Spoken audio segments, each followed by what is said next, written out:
De que Pedro Castillo asuma la presidencia de la República. Bienvenido, Iván. ¿Qué tal? ¿Cómo le va? Bien, gracias por la invitación.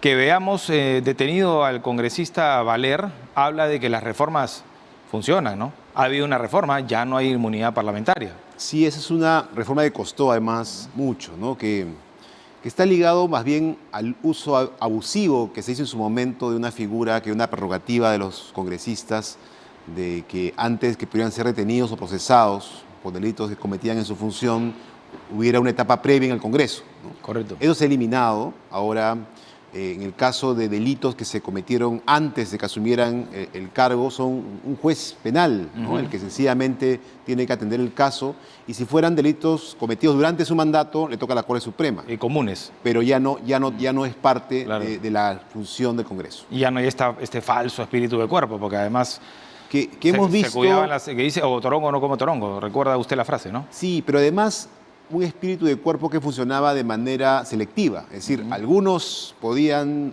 tener un tratamiento muy duro y otros muy suave. Cosa que de hecho estamos viendo en ocasiones con los casos de las acusaciones, ¿no? Por infracción de la Constitución, otros casos en los cuales, pues, por ejemplo, el Ministerio Público pide que un funcionario sea objeto de un proceso penal, pero en algunos casos el Congreso dice que sí, en otros casos dice que no, pero no se nota un manejo coherente, ¿no? Más bien se nota, digamos, en una medida cierta arbitrariedad al momento de tomar esas decisiones. Es grave lo que ha pasado, sin duda, ¿no? Es un delito contra el medio ambiente, no se sabe mucho más. La noticia es que es un congresista de la República, pero yo diría que lo más grave es que este señor fue primer ministro por 4 días y llegó pese a esta situación, ¿no? Sí, que data del 2018. Digamos que hubo varios cuestionamientos en ese momento, ¿no? Ese era uno de los temas. Correcto. Antecedentes. Pero era grave. Había varios problemas. Ahora, claro, en este caso hay que entender, digamos, cuál ha sido la situación que he enfrentado, ¿no? Allá en Ucayali, que entiendo que es donde se ha originado el problema.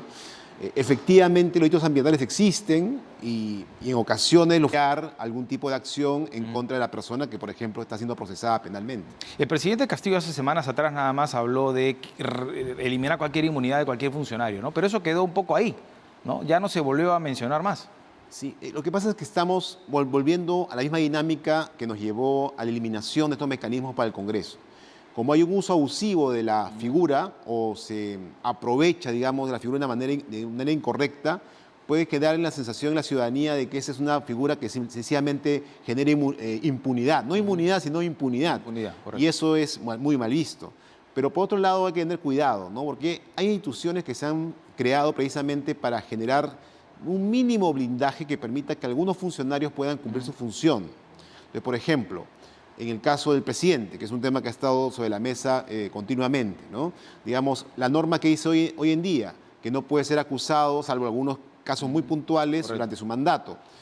Pero hubo una discusión sobre si se podía investigar. En este momento el fiscal de la Nación en funciones plantea de que sí es posible hacer una investigación, no acusar, pero investigar.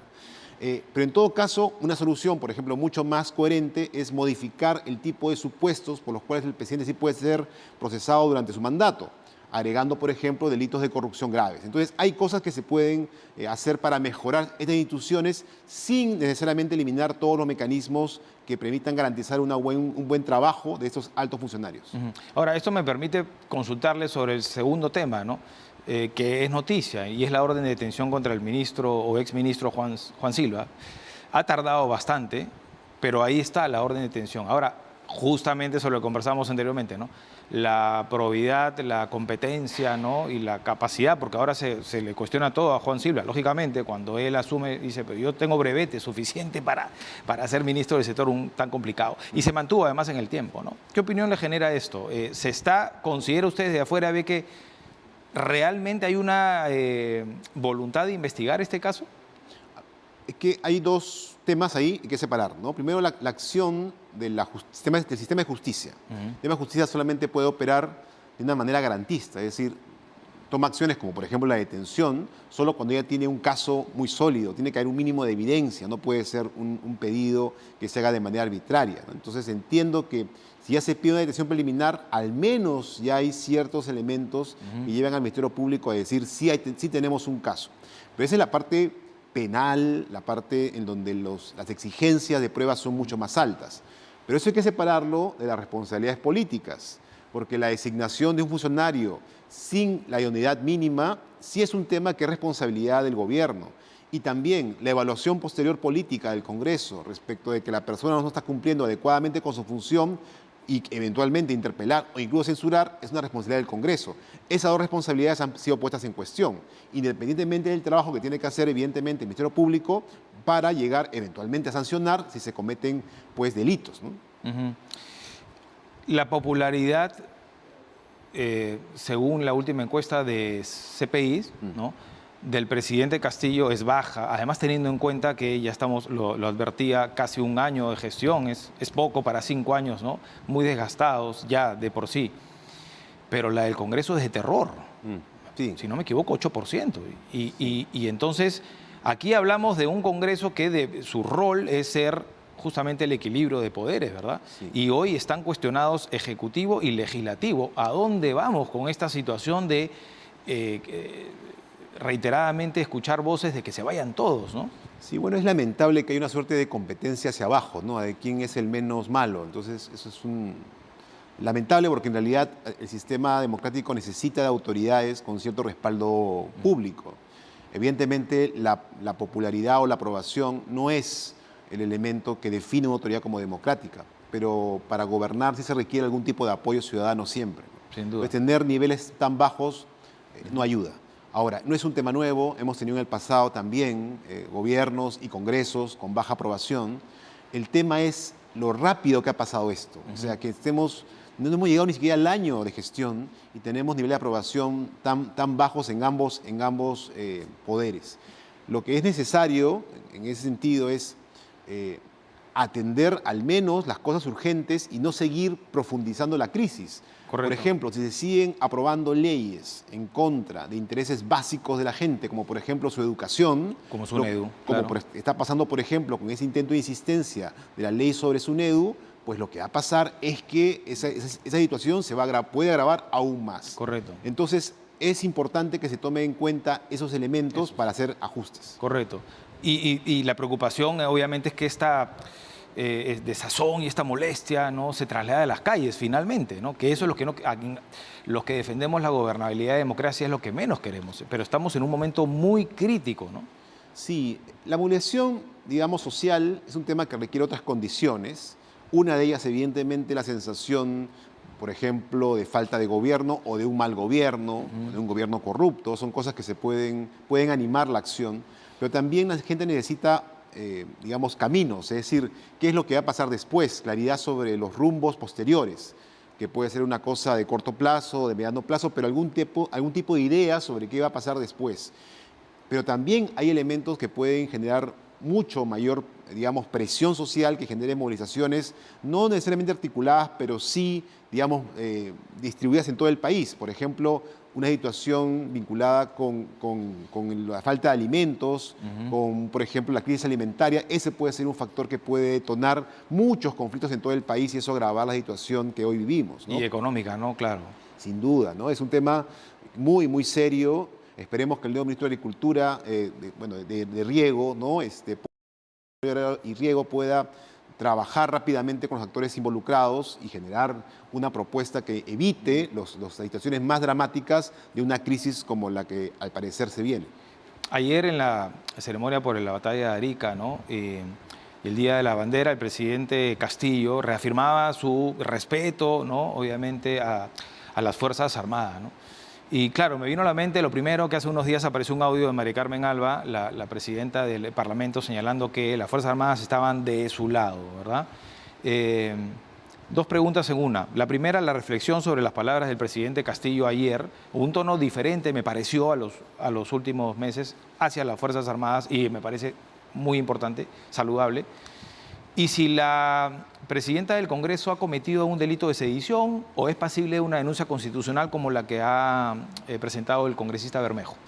Sí, primero hay que entender que las Fuerzas Armadas tienen un rol que se establecía en la Constitución, que no es un rol que esté vinculado con apoyar a un poder u otro. Entonces no es su función. Su función es cumplir lo que la Constitución establece. Correcto. Su rol en la defensa y seguridad del país, y dentro de ese marco, pues dice la Constitución, las Fuerzas Armadas no son deliberantes. No tienen que involucrarse en la política del día a día, eso no es su función.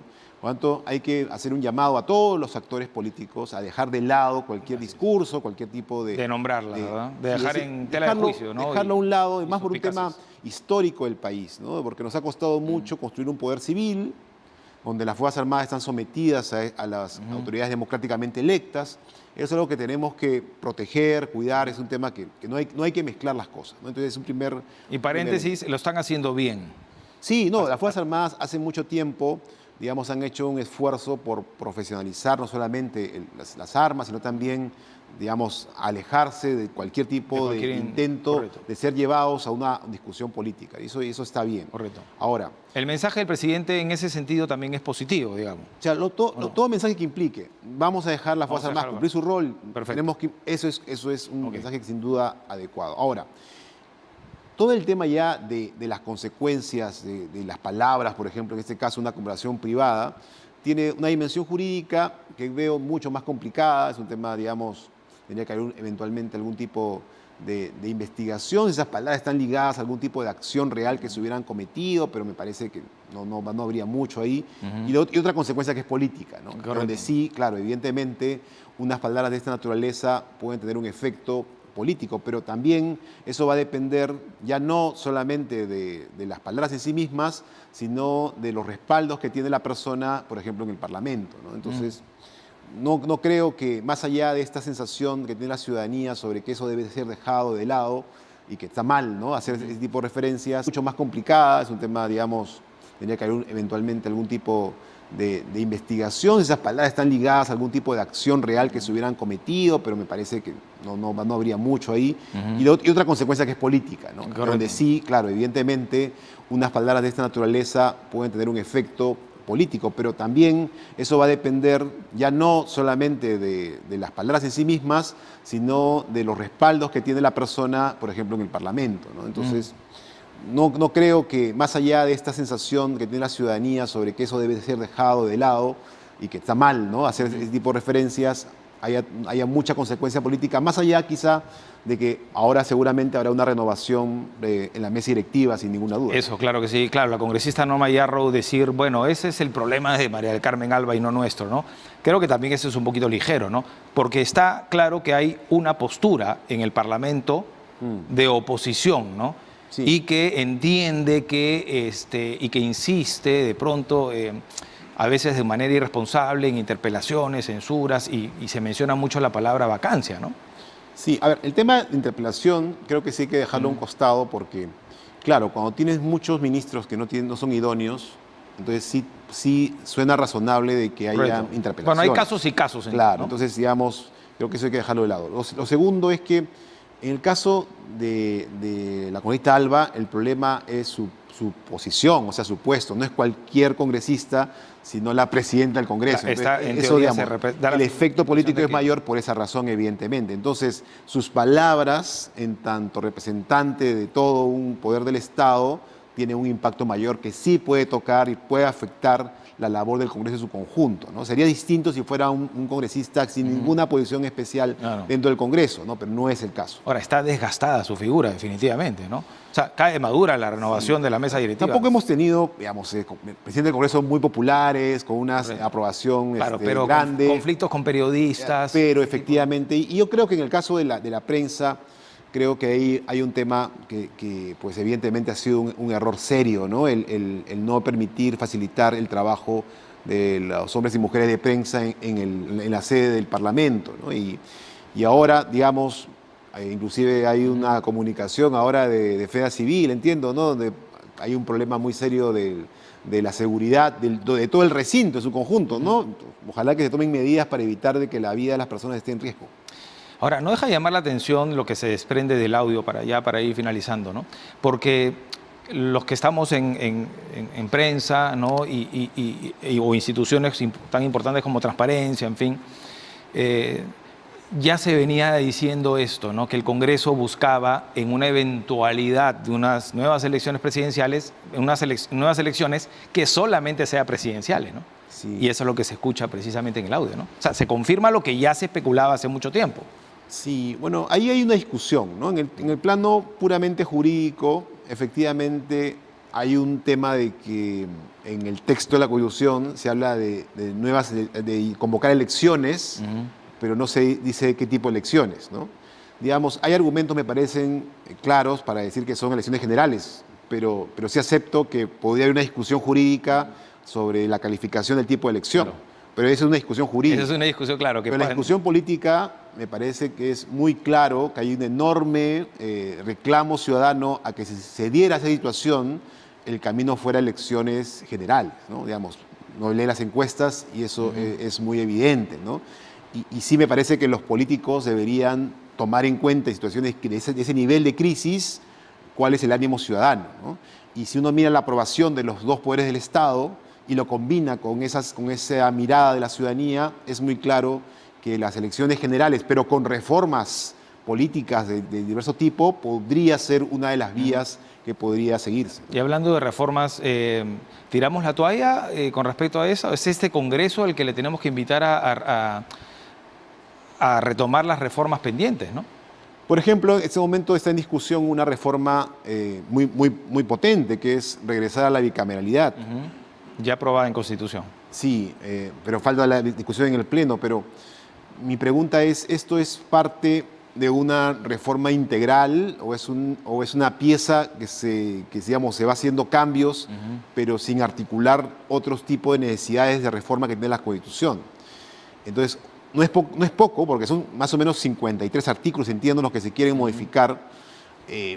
Me parece que requeriría una discusión más amplia, más profunda, antes de hacer una reforma de este tipo, y además me parece que debería hacerse de una manera que luego no estemos nuevamente haciendo cambios o ajustes, porque hay otras reformas que están también pendientes, ¿no? Entonces, en lugar de hacer una reforma de conjunto que la Comisión de Constitución podría organizar, esta idea de ir avanzando por pasos puede hasta ser contraproducente. Entonces, me parece positivo, eso sí, ¿no?, de que se discuta un tema de esta importancia. Creo que es muy importante que el país tenga reformas de naturaleza en materia política, ¿no? Pero ojalá tengamos una visión de conjunto para saber hacia dónde vamos como modelo en este tema tan importante como el sistema de poderes en la Constitución. Y a la ciudadanía también, ¿no? A la sociedad civil, instituciones, colegios profesionales, en otro tipo de reformas que ya no son consultados, ¿verdad? Es decir, por ejemplo, este tema de la bicameralidad, pues casi no había una discusión pública, siendo un tema tan relevante, ¿no? Y me parece que sí es indispensable que haya una discusión profunda para que podamos saber qué estamos cambiando en algo tan importante como la Constitución, porque no es una ley ordinaria, es la Constitución. Y estamos hablando de cambiar los equilibrios eventualmente de los actores que gobiernan el país. Entonces hay que tener mucho cuidado en hacer este tipo de cambios sin una discusión a fondo. Una última, más que reflexión, más que pregunta, una reflexión, porque lo conversábamos detrás de cámaras, que pese a todo lo que estamos conversando, que a veces nos sugiere ser pesimistas, hay que ver el vaso medio lleno, y es que hay instituciones sólidas que se mantienen en su autonomía y su independencia, ¿verdad? Nosotros aquí estamos en el canal del Estado, el canal de todos los peruanos. No es el canal de gobierno, como han querido muchos sindicarnos, y particularmente yo estoy 9 años acá y lo puedo decir personalmente en lo que yo veo, aprecio y en mi trabajo, ¿verdad? Pero en general, las instituciones del Estado, ¿usted considera que eso es positivo? Probablemente hay algunas que han sucumbido en algunas cosas porque también por dentro se empiezan a hacer cambios, ¿verdad? Pero tenemos que destacar el rol que está cumpliendo el Poder Judicial, el Ministerio Público, sí. El Tribunal Constitucional, la Defensoría del Pueblo. Necesitan tiempo para asentarse, para transmitir a la ciudadanía una claridad, ¿no? Por ejemplo, independencia, por ejemplo, un manejo técnico adecuado de las cuestiones. Tenemos instituciones, el Banco Central de Reserva, por ejemplo, ¿no? Ahora el Ministerio Público está cumpliendo un rol muy importante respecto a la persecución de delitos, inclusive de altas autoridades. Así es. Que no ocurría antes tampoco. Que en el pasado era más, digamos, excepcional. Ahora, no sé si es bueno o malo que hayan tantos funcionarios, altos funcionarios procesados, pero toca hacerlo y el Ministerio Público lo hace. Quizá todavía falta el tema de la celeridad en los procesos, que es un tema que está pendiente, pero hay un tema ahí que se ha avanzado. Pero un elemento clave de eso es garantizar de que las reglas de las instituciones se respeten. Por ejemplo, estamos en este momento discutiendo la elección de un nuevo defensor o defensora del pueblo. Correcto. Bueno, tenemos que garantizar de que las reglas de la elección sean las mejores para que la persona que llegue ahí sea una persona idónea. Porque si estamos reclamando idoneidad en el Poder Ejecutivo con razón, también en estas instituciones que son tan importantes y que han sido claves para el sostenimiento de la democracia, hay que tener el mismo cuidado. Y tienen que ser personas idóneas, autónomas, independientes, éticamente, digamos, en medio de transporte y comunicación. Correcto. Entonces, es una situación muy seria, ¿no? O en el entorno presidencial también, ¿no? También, entonces hay temas en los cuales hay sin duda mucha preocupación.